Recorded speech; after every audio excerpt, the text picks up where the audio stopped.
रंजीत को जिस तरह साजिश रचकर ठगा गया था, उससे वह हैरान तो थे ही, उन्हें गुस्सा भी बहुत आया था। उस गुस्से में उनका शरीर कांपने लगा था।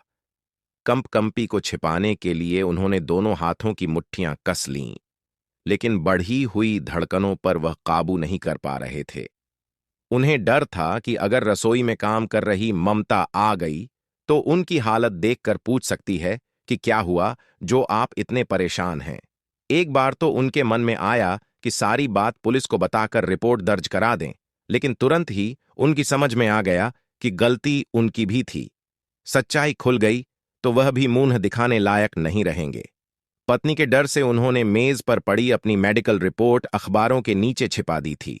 मोबाइल उठाकर उन्होंने प्रॉपर्टी डीलर को प्लॉट का सौदा रद्द करने के लिए कह दिया। उसकी कोई भी बात सुने बगैर रंजीत ने फोन काट दिया था। हमेशा शांत रहने वाले रंजीत मल्होत्रा जितना परेशान और बेचैन थे, इतना परेशान या बेचैन वह तब भी नहीं हुए थे जब उन्हें साजिश का शिकार बनाया गया था। फिर भी वह यह दिखाने की पूरी कोशिश कर रहे थे कि वह जरा भी परेशान या विचलित नहीं है। रंजीत मल्होत्रा एक इज्जतदार आदमी थे। शहर के मुख्य बाजार में उनका ब्रांडेड कपड़ों का शोरूम तो था ही, वह साड़ियों के थोक विक्रेता भी थे। कपड़ा व्यापार संघ के अध्यक्ष होने के नाते व्यापारियों में उनकी प्रतिष्ठा थी। उनके मन में कोई गलत काम करने का विचार तक नहीं आया था। उनके पास पैसा और शोहरत दोनों थे। इसके बावजूद उनमें जरा भी घमंड नहीं था।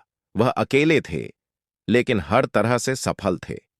कभी किसी चीज को हाथ न लगाने वाली देवी कितनी ही बार रंजीत की जेब से पैसे निकाल चुकी थी। उसे पैसे निकालते देख लेने पर भी रंजीत और ममता अनजान बने रहते थे। वे सोचते थे कि कोई जरूरत रही होगी। देवी चोरी भी होशियारी से करती थी। वह पूरे पैसे कभी नहीं निकालती थी। इधर एक लड़का जिसका नाम बलबीर था, अक्सर रंजीत की कोठी के बाहर खड़ा दिखाई देने लगा था। ममता ने जब उसे देवी को इशारा करते देखा तो देवी को तो टोका ही, उसे भी खूब डांटा फटकारा। इससे उसका उधर आना जाना कम तो हो गया था, लेकिन बंद नहीं हुआ था। एक रात रंजीत वॉशरूम जाने के लिए उठे तो उन्हें बाहर बरामदे से खुसर फुसर की कुछ आवाज आती सुनाई दी। खुसर फुसर करने वाले कौन हैं जानने के लिए वह दरवाजा खोलकर बाहर आ गए। उनके बाहर आते ही कोई अंधेरे का लाभ उठाकर दीवार कूदकर भाग गया। उन्होंने लाइट जलाई तो देवी को कपड़े ठीक करते हुए पीछे की ओर जाते देखा। यह सब देखकर रंजीत को बहुत गुस्सा आया। उन्होंने सारी बात ममता को बताई तो उन्होंने देवी को खूब डांटा, साथ ही हिदायत भी दी कि दोबारा ऐसा नहीं होना चाहिए। इसके बाद देवी का व्यवहार एकदम से बदल गया। वह रंजीत और ममता से कटी कटी तो रहने ही लगी, दोनों की उपेक्षा भी करने लगी। देवी के इस व्यवहार से रंजीत और ममता को उसकी चिंता होने लगी थी।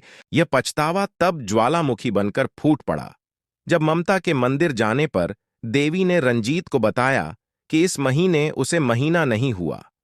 अब वह क्या करे? यह सुनकर रंजीत पर तो जैसे आसमान टूट पड़ा था। धरती भी नहीं फटने वाली थी कि वह उसमें समा जाते। उन्हें खुद से घृणा हो गई। उन्होंने एक लड़की की जिंदगी बर्बाद की थी। इस अपराध बोध से उनका रोम अरोम सुलग रहा था, लेकिन अब पछताने से कुछ होने वाला नहीं था। अब तो समाधान ढूंढना था। उन्होंने देवी से कहा, तुम्हारी जिंदगी बर्बाद हो उसके पहले ही कुछ करना होगा। मैं दवा की व्यवस्था करता हूं, तुम दवा खा लो, सब ठीक हो जाएगा। लेकिन देवी ने कोई भी दवा खाने से साफ मना कर दिया। रंजीत उसे मनाते रहे, पर वह जिद पर अड़ी थी। रंजीत की अंतरात्मा कचोट रही थी कि उन्होंने कितना घोर पाप किया है। आज तक उन्होंने जो भी भलाई के काम किए थे, इस एक काम ने सारे कामों पर पानी फेर दिया था। वह पापी हैं। चिंता और अपराध बोध से ग्रस्त रंजीत को देवी ने दूसरा झटका यह कहकर दिया कि उसके पापा उनसे मिलना चाहते हैं। जो न सुनना चाहिए वह सुनने की तैयारी के साथ रंजीत देवी के घर पहुंचे। उस दिन ड्राइवर की नौकरी करने वाले देवी के बाप राम प्रसाद का अलग ही रूप था। हमेशा रंजीत के सामने हाथ जोड़कर सिर झुकाए खड़े रहने वाले राम प्रसाद ने उन पर हाथ भले ही नहीं उठाया, पर लांत मलामत खूब की। रंजीत सिर झुकाए अपनी गलती स्वीकार करते रहे और राम प्रसाद से कोई रास्ता निकालने की विनती करते रहे। अंत में राम प्रसाद ने रास्ता निकाला कि वह देवी की शादी और अन्य खर्चों के लिए पैसा दे दें।